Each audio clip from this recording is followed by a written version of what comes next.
if we go to next.js, then we see that the first page.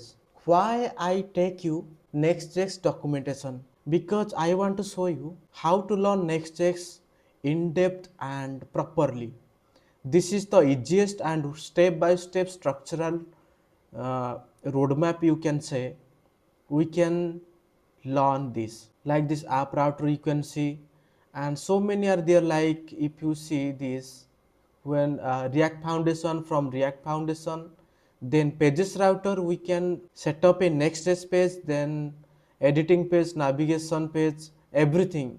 There are listed out so many things we can learn in that. Step by step we can learn next.js, and in this we can learn SEO also, and there are no points there to extra any other website we should learn.